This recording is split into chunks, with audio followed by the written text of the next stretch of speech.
So, yes, I know someone did ask me what my what my thoughts on the Sayori route were.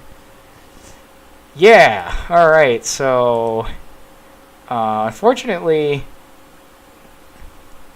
Nell is not here because I know he was reminding me, and I don't think the person who asked me about this is here, but I will give my honest take on the Sayori. So I'll give my honest takes on all of the routes in general.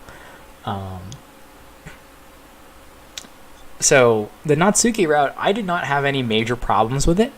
Narratively speaking, I think it did its purpose. I would have introduced Natsuki along like much earlier in the route. I would have, if I wanted to make him a sympathetic character, I would have I definitely would have introduced him earlier and made him much more sympathetic. I would have wanted you to empathize with him earlier. And so, you need time for that rather than him showing up and then dumping the story at the end. I would have probably removed the flashback sequences. Like, I know sometimes you can't get away from doing a flashback sequence when you have to explain someone's backstory. Yes, if you want to do it in detail, yes, it's going to end up being a flashback. I would have preferred a more a more solid flashback as compared to one very intermittent chunky flashbacks. But that's just personal preference. But narratively speaking, the Natsuki route did not have any glaring issues to me, and so I liked it. I thought it was good. The Yuri route is very short, and so there's not much I can say about it other than I think it tried to handle too many things all at the same time, and because of the development hell, it didn't really do anything. The way I saw it was that Yuri doesn't really seem to change from the start of the route to the end of the route. You don't really get any development. I also thought Senior was very cartoonish in that he just had he felt like a sitcom arch nemesis. He apparently just hated Yuri for no adequately explored reason, and the student body was mostly apathetic, which I thought was kind of silly. That's something I narked on for the Yuri and the Sayori route. But other than the Yuri route was very short, so there's not a lot to say about it. I understand that it went through development hell, and a lot of it was written very quickly. So most of our checks are just whatever. Look, it's done. Let's just get it out and then finish. So that way we're not taking 8 months to write this one damn route. So yeah, I mean there is a video that I have about what I detailed that I would have done for the Yuri route. And then the Sayori route. Okay, so let's talk about the Sayori route. I spent a while. I spent a day rereading it, so I could get a good idea of what I liked and disliked. So one of my biggest complaints about the Sayori route is Sayori's what's the word I'm looking for? The lack of her autonomy. I have to explain that later on. And then it's a general setting thing, that the student body essentially is kind of used plot devices. They don't really serve a narrative purpose other than just to make events happen. I mean, I can understand, using the student body to do something, but generally it should be done in a way that it's justified. Or it forces there's these random students that they pass by, and the MC, and they call the MC and Sayori a dorky couple, and I'm sitting there okay, the implication that I got with the MC was, oh my goodness, what the hell is that? Someone not rang a horn outside, but so it's it kind of implies that the MC is known, or they're infamous, or Sayori is known as well, and it just kind of comes off as weird because the implications I got were that they weren't really known. So to me, it feels kind of soulless in the attempt of, hey, you should feel for Sayori because these random strangers are assholes to you too, right? So that's the feeling I got. Also, one of my friends went through my things I had, and so I'm going to point out when it's a style, there's going to be like an actual narrative problems versus style problems. Style problems are more like my personal take on things, so they don't actually they don't reflect an actual issue. It's just what I would have done there. But yeah, that was something I didn't like about the Yuri and the Sayori routes. The student body is just used to like push things around and make them happen. Like Senior apparently just can, apparently Senior can like email the entire student body, and the rest of the student body doesn't care. There's like female student who exists purely just to yell at Sayori. Like, this is how I would have done it. If you wanted to use the student body, give it a justification. So, if you want them to be annoyed at the MC, well, maybe in the backstory you could have introduced that, let's say in the first year, there's the big culture festival. And the MC did something there. Like, let's say it was being held jointly with a school, and they were having, some soccer game between the two schools. And the MC was the one who made them lose the game, and so I don't know, maybe the school takes its soccer very, very seriously. So now everyone kind of makes MC a social pariah, and he's like the scapegoat for it. And so now you can understand why the student body doesn't want to deal with him, and that's why they make fun of him and Sayori. That's why when he's like, they boo him at the poetry when he like reads his poem out loud. It's because they don't like him, and that's an actual justifiable reason. So now the student body isn't just to push them around, but it's an actual in-setting thing. And so the MC has to deal with it and forces him to change. So, that's something, it's kind of like that's more of a style thing. I guess it's fine to use just random NPCs as plot devices, right? There's no actual issue with it. But for me, that's like a style choice that I wouldn't have made. I wouldn't have used the students just to force a situation to happen. Like, the situation should happen because the character did something before and then it pushes someone around, etc. That's how you get a character is pursuing a goal, and because they did something, because they did X, Y happened. That's what I like it. So, it just feels soulless to just have the NPCs do it for no reason. They're kind of like designated villains. Alright, let's see. So, and then one thing I thought was kind of funny was that Sayori's thing where she lives through making others happy never really gets like addressed. And then another issue I had with the Sayori route was, let me scroll up so I can find it. There's these dream sequences in the Sayori route, right? One of the things I didn't really like about the dream sequences was that they come across as very random. Like, dream sequences are a tricky topic. I don't think the Sayori route really needed them. That there's plenty of other ways to make the MC being terrified of it and expressing his fears of losing Sayori, and I think the dreams should have happened later on, when he was much more attached to Sayori and more afraid of losing her. It could have worked, and I don't really think you needed a dream sequence for it.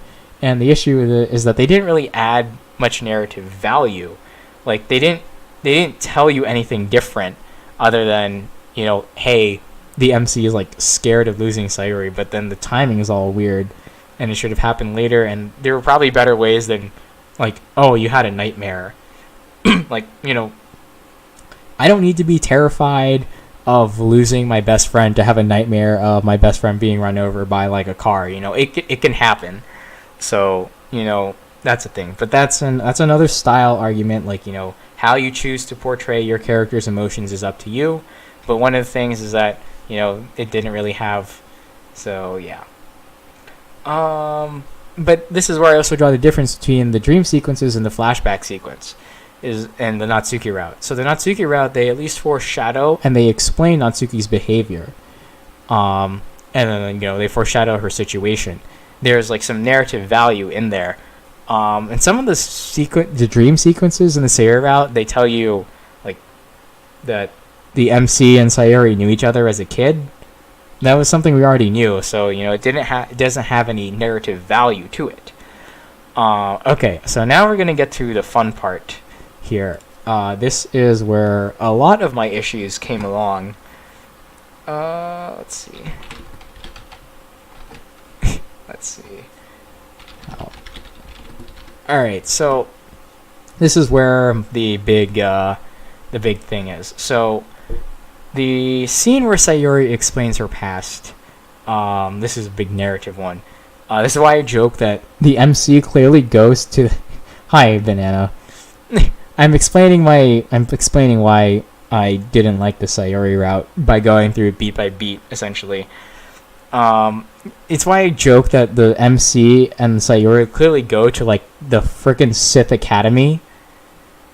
Like Sayori is essentially painted as like Jesus. Well, okay, not exactly Jesus, but like, because even Jesus got angry and he had a moment where he asked not to die. So, but then like Sayori is fucking purity incarnate. So I've always been aware of how selfish people are. It's wrong that so many people just live for themselves, even though we call it a society. We live in a society, jokes aside. This line, I think, starts the fundamental issues in the Sayori route, is that her viewpoint is never challenged. Now, like, you can believe this line is true or false all you want. Like, that's not the issue here. It can't, because the thing is that it can't be denied that Sayori is, excuse the pun, but like suicidally selfless, right? There's sort of a line I remember from episode 0 of ReZero where Subaru says something similar about Amelia. That a person, this is very heavily paraphrased, I'm probably getting it wrong, but a person who is constantly living for others can't possibly survive. End paraphrase quote. So, Sayori's depression and her inherent lack of a selfish drive, as you can see this here, where, she's saying it's wrong for people to live for themselves. So you can see that she has a very inherent lack of selfish drive and extreme selflessness, and those are very important aspects of her character. And so for me, if you want to stop her from offing herself, that selflessness is something that absolutely needs to be addressed, because you can interpret her suicide in DDLC is that to her it was a selfless move. She was removing herself from the MC's life because she was like, I don't want to be a distraction. And then also when in the hidden in the delete Monika ending from the beginning, Sayori, when you see the Sayori Hengshi, she says, now everyone can be happy. You can sort of tell that she's a extremely selfless person to the point where it's detrimental to herself. And so this is an issue that has to be addressed, right? So if you want to stop Sayori, yep. So this is something you should be addressed. And the MC doesn't seem to take a stand against this. He doesn't challenge this at all for the most part. There's like 1, maybe 2 scenes max. And so, he feeds into it. And, I'm going to stop there because otherwise it's going to bleed into my... Okay, Banana, I will get into the difference between Sayori and Emiya later because this is actually a very good comparison to their developments. Okay, so anyways, let's talk narratively about how over the top Sayori's backstory is and why I take umbrage with it. So Sayori mentions that when she showed weakness, like people turned on her, spread rumors, and then shun her out of her lives. And I'm like, wait. So, hey, what's going on? So, and I was just wondering, like, is everyone that Sayori has ever run into, every elementary school kid has been that much of an asshole?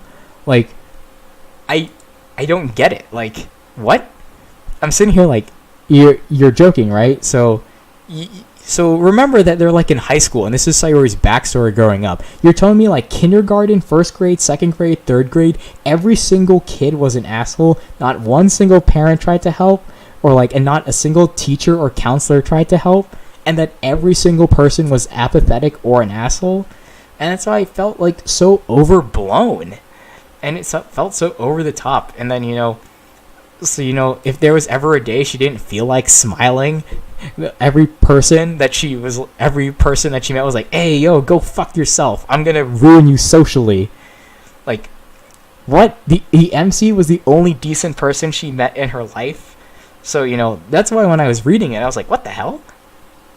I mean, I guess if you want to make Sayori seem like a puppy that has been kicked around too many times and that you absolutely have to save her from harm, I guess it kind of works. But, like, it just feels like really over the top and poor characterization. We didn't really get an image of her struggle. It's just that, like, every single person did it. We didn't get to, it couldn't have been, like, we didn't get the build towards where she, like, to the people and how the world essentially isolated her. We could have had, her parent, you should have mentioned that I kept smiling to my parents, and they could never see anything wrong. And so, when people would ask her what's wrong, and then she would not say anything, or she would try to say something, and then would just be like told, it's like, oh, okay, that's how kids are. And so her faith in herself and her selflessness need to be built here. And so, but we're not really given any other reason to cheer for her other than the world is full of assholes and we have to protect her. Like, when I was reading this, I didn't get maybe it's just me, but I didn't really get the feeling of her struggle. Like, I didn't quite understand her struggle. It was just like, okay, well, a lot of people are dicks. But then it's like, wait a second, you're telling me these elementary school kids are dicks too? Like, this is why I was joking that we have Yakuza preschoolers, is because, man, all of these kids are terrible. And I was going through my coding recordings earlier, and I was joking that, like, okay, well, clearly all of these kids are just going to grow up to be actors. That's why, so, everything is forgiven if you just tell me every single one of these kids in the school was going to go into Hollywood. I'll get into this later because I thought that if Sayori had a backstory like this, she wouldn't be deathly selfless, but she would be more vengeful about it. And so it feels like a logical disconnect. Zepatina, yeah, sure. If you're in the server, then yeah, you should be able to just ping me, or you can DM me if it's there. I'll probably get to it after I finish this, but yeah. Well, I'll touch into this later because a friend of mine brought it up to me, is that there's the depression that comes from bullying and depression, like clinical depression. It's all good, man. And we'll get into it later because I'm not like an expert on the subject, but he's told me about it, so I'll get into the difference later. But then there's this very good line right here that I don't want to be selfish and alright, here we go. So Sayori says, I don't want to be selfish and hurt others even if the selfish way seems to be the best way to survive. This line tells you everything that everything you need to know. Again, that Sayori is suicidally selfless, and my biggest complaint is that it doesn't really seem to be addressed. So let's go through her backstory here, and why it feels like there's also another logical disconnect. In kindergarten, Sayori saw a kid steal a doll because they wanted it, and so you kept quiet because friends. Okay, that's fine. Like, honor among thieves, you don't sell out your friends. But then your friend pins it on you, and the thought doesn't go through your head that maybe that girl isn't your friend, you didn't fight back or anything, because it then jumps to, and then I decided I would do everything I could to make others happy. Where is the logical connection? Like, wait, what? Where's the driving justification for this? How did that incident affect you to the point that you made it? Like, what? Like, here. Eventually, my friend pinned the blame on me to avoid getting into trouble. The girl she stole from hated me for it, and I could feel how much she hated me. Ever since then, I promised myself I'd do everything I could to make others around me happy no matter what. Where's the logical connection here? You would figure that instead of trying to make everyone happy, you would be socially burned. You would not trust anyone.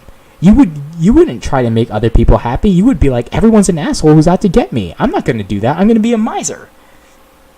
And so, Banana, this is where I had it, where let's talk about another selflessly, like a suicidally selfless character, Shiro Emiya.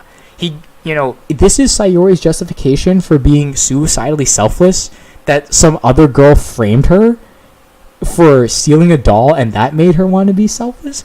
But so then let's contrast it to Emiya. So Shiro gets his selflessness from his survivor's guilt, and a modification of his mentor's teachings where he took sides. And the thing is that everyone tells him he's twisted and he's mentally broken for trying to live the way that his life is, where he lives purely for others and to serve others. And a lot of his development is resolving this, whether it be people challenging him and he sticks to his ideals, whether it be, accepting the flaws in his ideals but pursuing it regardless, or outright abandoning them. And that's where a lot of the conflict comes in, and his development comes in from resolving this. We don't get a challenge to Sayori's viewpoint. No one ever calls her out on this or challenges her. The MC says one time, it's okay to be selfish, once, and that's it. And then let's go to another gem. So Sayori says, at the age wherein children attend elementary school, they become selfish. And I'm like, wait, what? I understand that kids can be rambunctious shits, because, when I was in elementary school, I was an asshole, okay? I got in trouble a lot. I'm not gonna lie, I used to actually have a behavior chart in elementary school, okay? That's how much of a little shit I was. But everyone is a little bit selfish. This line goes completely unchallenged. and then let me it doesn't even beat this though. The other kids, the next line, right? The other kids noticed I couldn't do anything to defend myself, since that would mean hurting them physically or emotionally. So they started to force me to do various tasks for them. I'm like, wait, what? You're telling me in elementary school, you're hurting them physically and emotionally if you tell them no? If they say, give me your doll, and I say no, it's going to cut them across the chest. Is it what? Why do you, and then forcing you to do favors for them? Why do you think I call this the Sith Academy?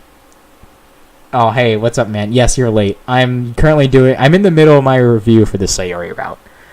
So and then when you read these lines, you realize these kids are in elementary school. And so what you did was you got framed by a friend for stealing a doll.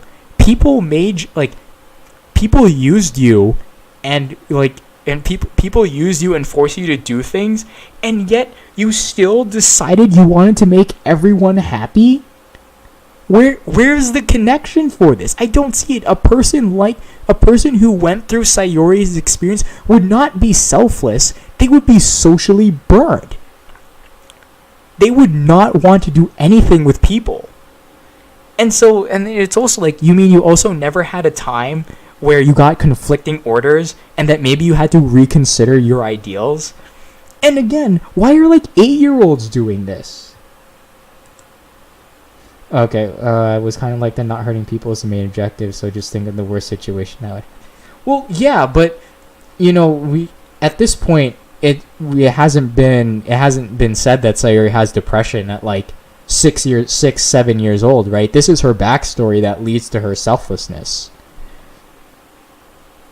But I mean, the start of it all. So it was in kindergarten where she got framed, right? I don't think Sayori was depressed at 5 years old.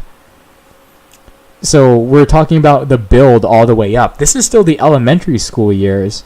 So, it seems kind of like a stretch to say that she already had depression at this point when she's 7 years old. I mean, I don't know. I'm not a psychologist or anything, but it just seems kind of weird that, to try to use that as the explanation. But, you would figure that Sayori wouldn't be selfless here with this backstory. She would be really, socially, she would not like people. She wouldn't be trying to make people happy. She would just be everyone's an asshole. I don't want to deal with them. That's what I think of. That's what I think when I read this one. I don't know. That's, to me, it's just like, it's narratively confusing because you're getting this backstory. You're getting this backstory of like everyone has completely demolished me, but yet I still want to make them all happy. But we don't have a good justification of why despite all the people that hurt her, she wants to make them happy. We jump from, hey, some girl framed me, and now I still want to make everyone happy. There was nothing there to justify it to me, narratively speaking. Okay. So, that's what I thought about the backstory. And then there was, like, the guy who... So, here we go. Let's see. One of them, a boy in my class, seemed to genuinely care about me. He always defended me. Eventually I got a crush on him. I would buy him sweets.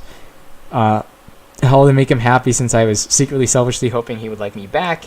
Because, you know, apparently it's wrong for people to like you.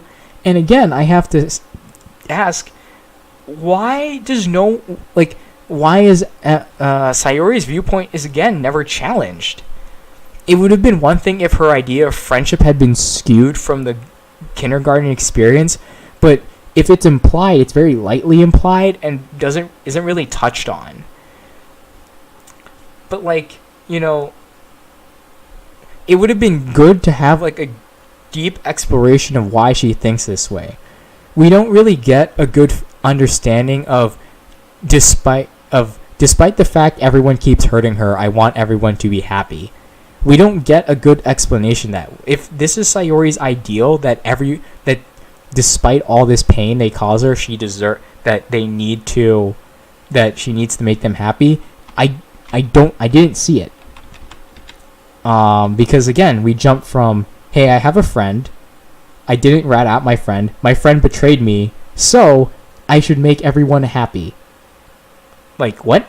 Again, if that's the jump starting incident that then makes Sayori, that, because again, that's like we said, that's the jump starting, yeah. It would have been interesting if the MC challenged her ideals, and that's what makes Sayori fall in love with the MC. Yeah, that would have been nice, but we didn't get that, though. But, like I was saying, because we can tell that Sayori not saying no to anyone and trying to make everyone happy, we can, at this point in her years, so let's say the kindergarten thing happened 5-6 years old, this is happening 6, 7, 8, 9 years old, so we know that she has a concrete world ideal at 5-6 years old, and that's what's feeding everything at this point in the story that I'm highlighting here. We didn't get, like, it just doesn't fall into logical place. Because, you know, if everything happens because of this I have to make everyone happy ideal, well, then we have to figure out why she wants to make everyone happy. And that's built on very shaky ground because, again, I don't betray friend, then friend betrays me, therefore I must make everyone happy. It's a entirely weak foundation. So, yes, you know, so with the end of this backstory, essentially, you know,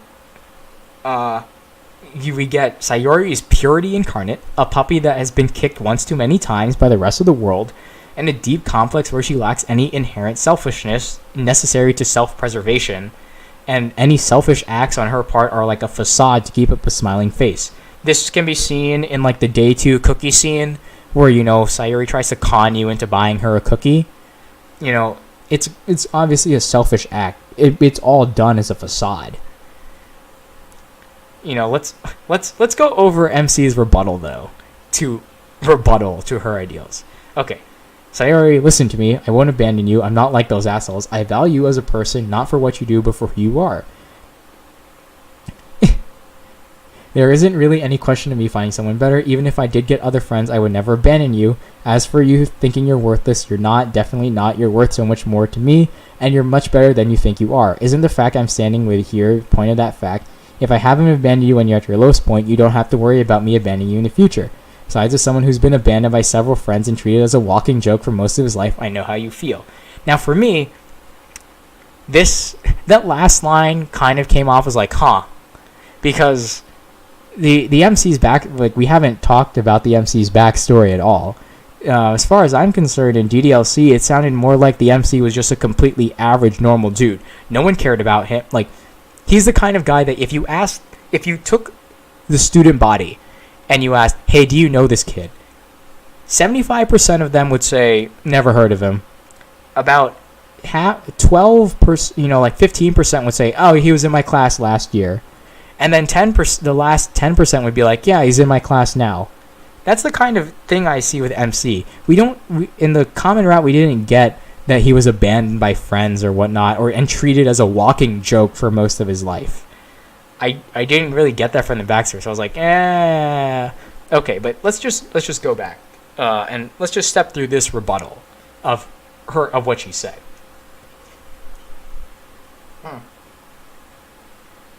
Sorry, I had to drink some water. My throat is killing me. But I just wanted to ask, do you see a direct or indirect rebuttal of it's wrong to be selfish in this entire block? Because I don't. And this is a driving force of characterization in her backstory. Everything stems from her lack of self-worth and her suicidal selflessness. And there is a line, let's see, where is it? Later, there's a line where it's like, let's see. I'm going to find it.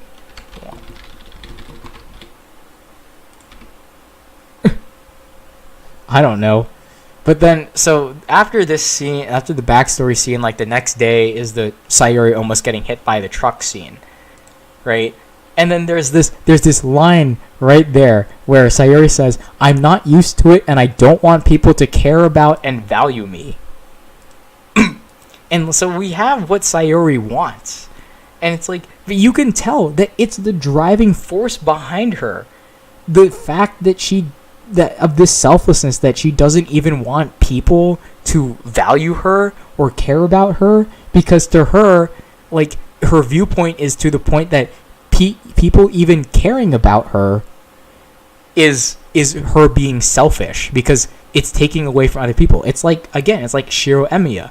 He lives for other people. There can't be any room for selfishness.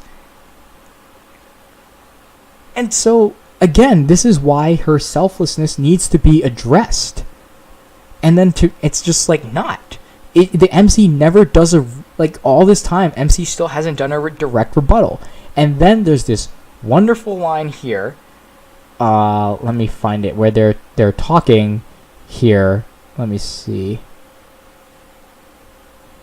So, this is the good end, essentially, where you don't get confessed. But let's see.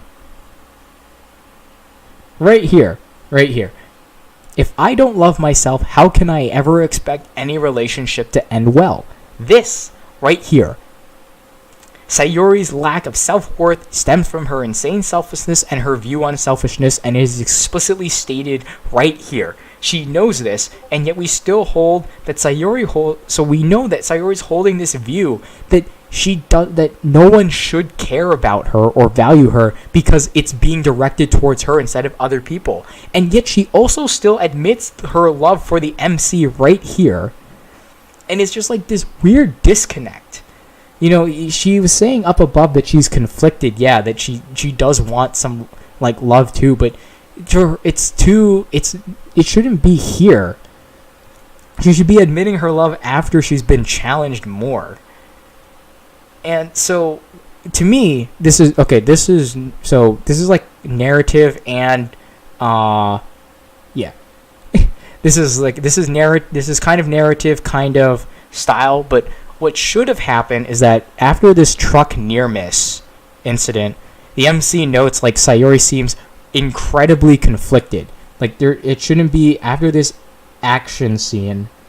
Hey, what's up? After this action scene of the truck nearly running over Sayori, what should happen is that there should be this quiet scene afterwards where Sayori is just incredibly conflicted. She's not, where we know that she's we know her selfless drive, but we also know there's that tinge of selfishness that wants her. And so The MC notes that she's conflicted, and you just need that time right there where Sayori is allowed to reevaluate her worldview. Just no words.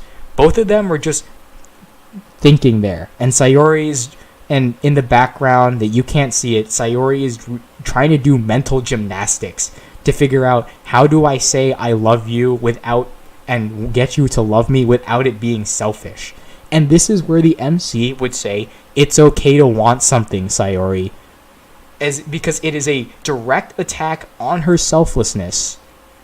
And it's the perfect moment because her guard is down, she's conflicted, and she's ready for a mental shift. And so that's where it should have been done, because it allows it, because you have that moment where Sayori's guard is down and you get to tackle the main conflict. So again, it's kind of a style argument because it's not, it would have to change the entire narrative structure to get it to be like this. But again, that's how I think it should have been done. And this is another thing that I thought the Sayori route did too, that the Yuri route also did, where it tries to handle too much. We have the scene later at the park that is a clear analogy to Sayori's depression, how it's always cloudy. But then we also have to deal with her suicidal selflessness and her lack of self-worth. Now, those last two are clearly linked to each other, but trying to tackle them all at once is way too much. And that's why, for me, when I did my plan for the Sayori, I started at the source, her selflessness. If you tackle that, then you can start talking about everything else. And so, you just need to solve that problem, and then you can do your little happy epilogue where it's like, okay, we're getting the rest sorted out. Okay, here we go. Now, this is the closest to a refutation of Sayori's "it's wrong to be selfish" that I could find. Okay, so Sayori says, "My love is selfish." MC says, "I don't mind. You've been selfless for too long.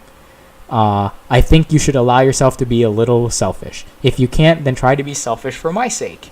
"You mean make yourself happy by taking care of myself?" "Exactly. How would it make you feel if I didn't take care of myself? I'd be beyond worried." This dialogue should have been done way earlier, narratively speaking. And it's far from what's necessary. Sayori gives in way too quickly.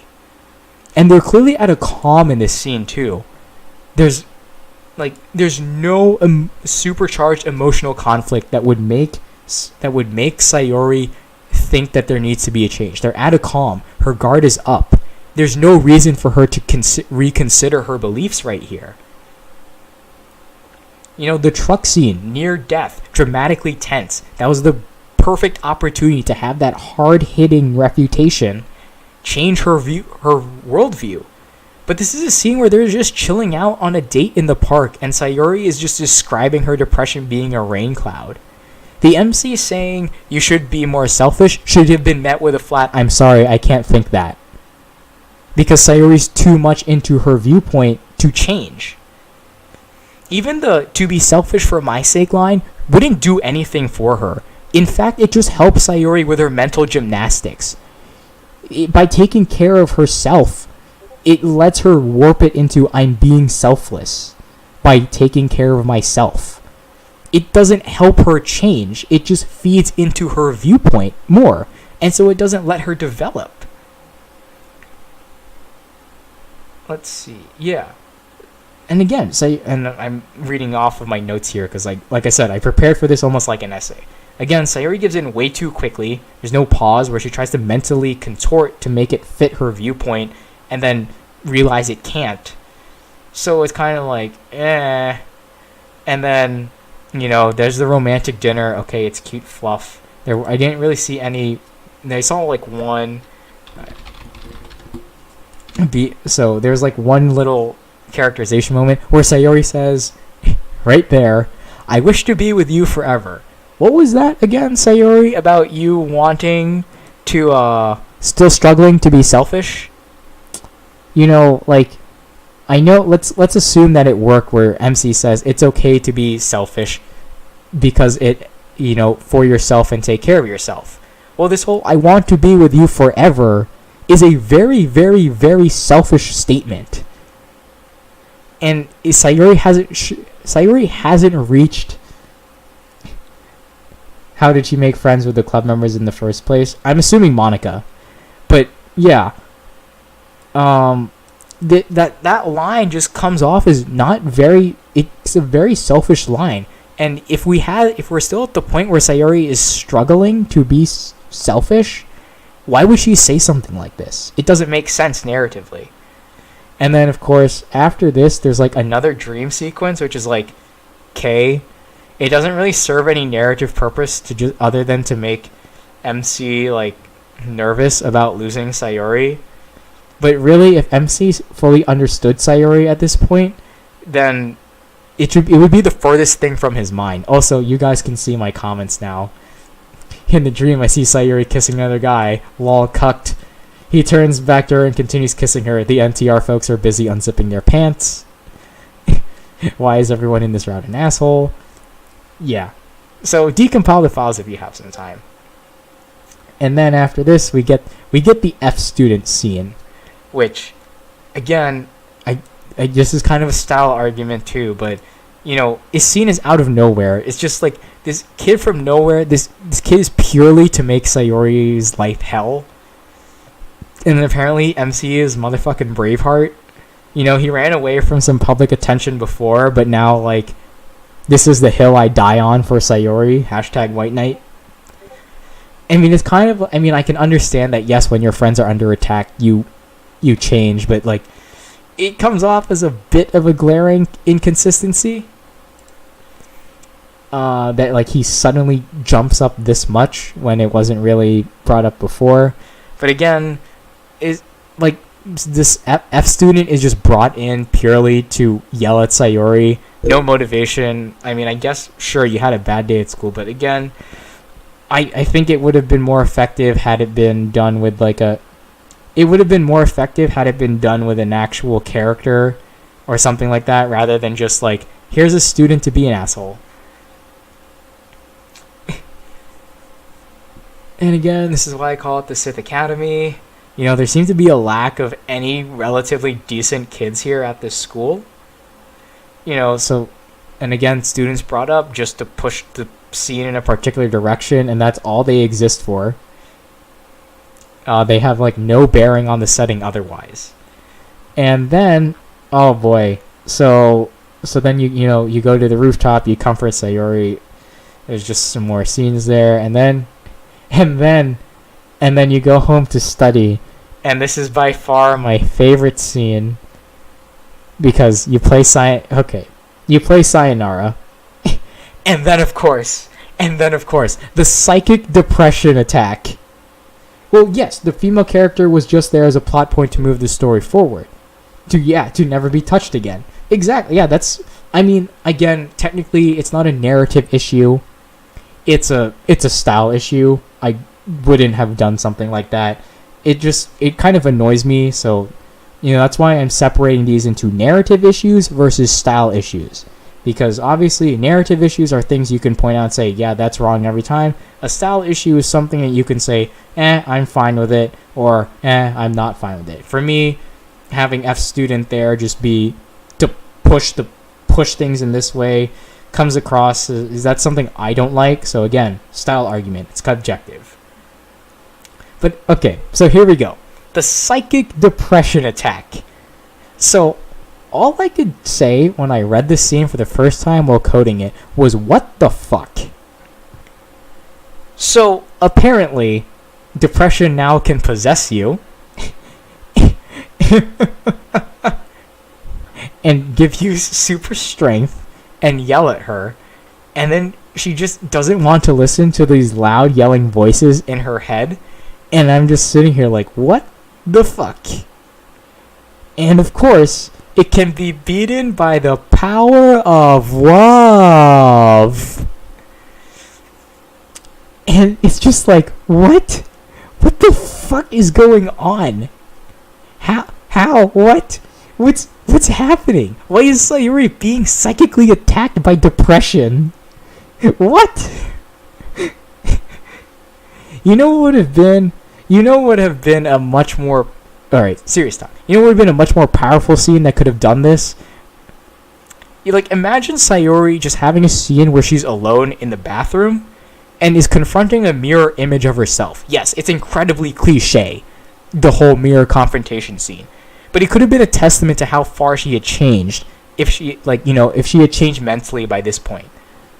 It's not the MC pushing her and comforting her that brings her back to life. It's Sayori making a conscious, uninfluenced choice to accept those words and not just something there. This is why I also complain slightly about Sayori's autonomy, is that she doesn't ever seem to make a decision on her own.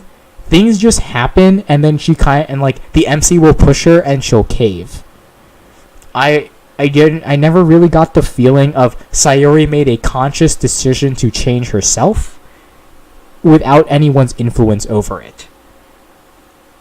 So I would have liked, it could have been the MC can be a crutch for her that drives her improvement, but there has to be some scene that Sayori herself, without anyone's influence, decides that her life is worth living. That she chose to pursue therapy without the MC pushing her. That she was the one that made the choice to live. That sort of thing. Some people might be annoyed by this psychic attack scene, but it didn't piss me off, as it made me just sigh and then laugh. Because I was like, what the hell is going on? I don't even know anymore. Alright. So of course, then it was followed up by this scene where apparently the MC is dreaming again, and Sayori and the MC as kids are being chased by dogs. I don't know how. What? I didn't know that little kids could outrun rabid attack dogs, but sure, okay. Yeah. And then, okay, I guess this is kind of technically a style argument, but this dream sequence adds no narrative value. What does it tell you? It tells you Sayori and the MC were friends. And I mean, there's and we patch up your doll. I don't think this doll ever appears or is relevant in the story. So again, this scene adds no narrative value. It tells you the MC and Sayori are friends. You should have known this for a while back.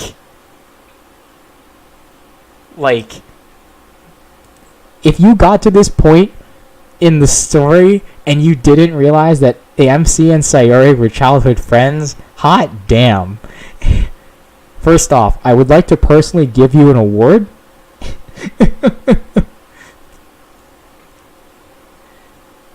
Alright. So then we have a time skip. Time skips are fine. Time skips let you at least say, hey, some time passed, and that means you could assume some things happen. So, yes. Also, yes, there's a deja vu joke. This is taken from the DDFC. Deja vu, I've just been in this scene before, leaping from the sheets, and Act 2 is a go, tied a noose, and the rest is a mystery. Alright. So then we get to this part.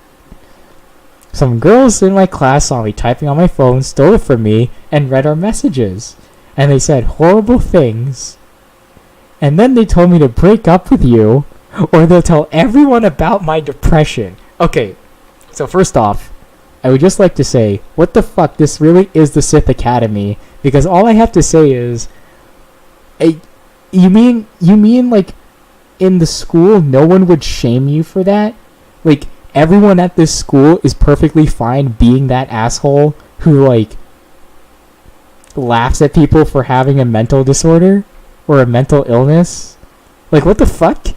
Okay, sure. Okay, everyone is a terrible human being at this school. What the fuck? Okay, sure. Why not? Sure, that works perfectly fine. Okay, and then, so what? All right, let's just keep going. And then, yeah.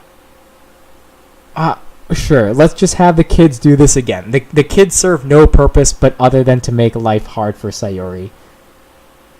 Yes, okay. Yeah, if you come out with the fact you are depressed, people are probably going to coddle you, which is an entirely different issue, but it's the opposite of ganging up on you. Yeah. I mean, that sounds much more believable because, look, I haven't read a long depression, but if I knew my friend had like actual depression, I would pretty much put on the kitty gloves. You know, that's probably not the right thing to do, but look, like, I would be really careful about them. And, you know, maybe that's not what I should be doing, but that would be the instinct. Okay, and then this one just seemed, this was a contrived coincidence for me. This is what I didn't like about this. I guess this is technically style. Sure, narratively it makes sense. Style, bleh. But, so, on the way home, I noticed a stray dog in my garden. It was trying to pull something out of a bush. Oh, look, it was the rope that Sayori was going to use to hang herself. So you're telling me, for a month, the MC didn't move this rope? You've been dating for how long now? You've had plenty of time to move it. And then just happens on this day, a stray dog gets into your frickin' garden right there to discover the rope on the garden on that day. How convenient. Okay. Sure. Why not? Again, style argument. It technically the narrative story fits. I can't narc on it for having like the story is still narratively coherent, but it's a contrived coincidence. It could have been handled better. Oh my goodness. Okay, so let's go into this thing where it's like, because I'm in love with you, and then there's this scene right here. This dialogue is okay, you know? I want to live. Her voice becomes more confident and powerful, just like when she reads her poems. I want to live. I want to live. I want the sun to come out for once. I want to stay alive, to be by your side, so we can both find happiness. We can find happiness together. It's a cute scene. The dialogue is there, but it is completely narratively unearned. Sayori goes to being afraid to living with people knowing about her depression, and again, still hasn't had her selfishness, challenged, except for one time. And then she suddenly goes to, I want to live. All without tackling her lack of selfishness or her extreme need to live her life for others, and now suddenly she wants to live and find happiness for herself with the MC. It's like the dialogue is fine, but again, it's narratively unearned. Sayori hasn't had enough of an arc where she went from suicidally selfless to I want to live my life. There's not enough of a gap in between because no one ever challenged her. The MC challenged her one time and said it's okay to be selfish, but in this way you can bend to be selfless. You know, take care of yourself because then I will feel better. And that lets Sayori contort that into I'm being selfless by living for myself. But, by taking care of myself, I'm being selfless. And so it doesn't challenge her viewpoint. So where has she changed? She hasn't changed. And so this entire scene, while nice and the dialogue is nice, doesn't work. It's narratively unearned. And then, what? And then, yeah, okay, sure, why not? Let's just keep going. And then, this is what I think, this is probably the icing on the cake for this one. Let me jump to it. So, here we go. I'm sorry, and I promise I'll change and become better, not for your sake. I love you, but I'm not sure if I love myself. But if I don't love myself, how can I ever feel comfortable being in a relationship with you? Nothing has changed. This is at the end of the route. You can see this. This is right before that, the cute, let's go watch the fire together. Nothing has changed for Sayori. Her core belief still hasn't changed, and it's only now that she's having to have this mental conflict that she resolved in like that, where she went from, oh, I don't want to be a burden on you, to I want to live and be with you in the span of like 10 minutes. This question right here, if I don't love myself, how can I be comfortable being in a relationship with you? This question right here should have been the driving question behind this entire plot line. Finding the answer to this question, or questioning her love for herself, should have been the entire plot line here. So we don't get this until the end. Until the very end. So like, what? And then again, she hasn't changed. She still says, I don't love myself. So why was she saying that she wants to live too? It doesn't make sense narratively speaking. She's hopping all over the place. And then, it's still unearned. And again, we see that Sayori hasn't changed at all. At the beginning of this route, she didn't love herself. She thinks that she needs to serve everyone. And here at the very end, she still doesn't love herself. What is changed? Yeah, exactly. What is change? What? Nothing has changed. She hasn't changed her mentality or anything. There hasn't been any development. There's been the illusion of development with her dialogue, where she said, oh my god, who the hell is spamming me? Jeez. Okay. I just got like a ton of crap. Hold on. Give me a second.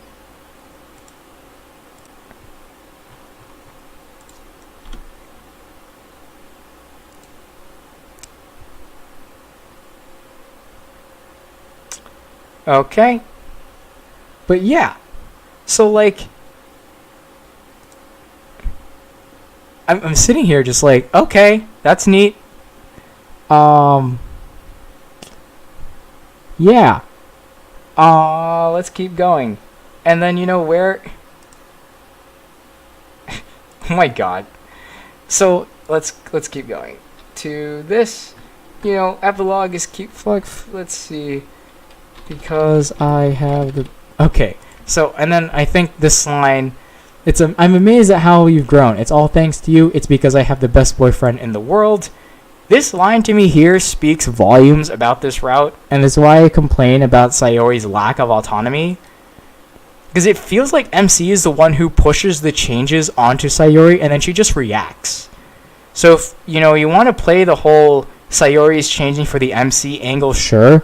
But it means that her problem is never truly solved. She's living the same life as before. She's still suicidally selfless, and the only reason she takes care of herself is because she can mentally contort it, where it's like, well, I'm living for the MC, so if I take care of myself, then I'm doing good for MC. She clearly still doesn't really love. She says she doesn't love herself. And all of that. And then, she never made a conscious decision to live for herself without the MC pushing her.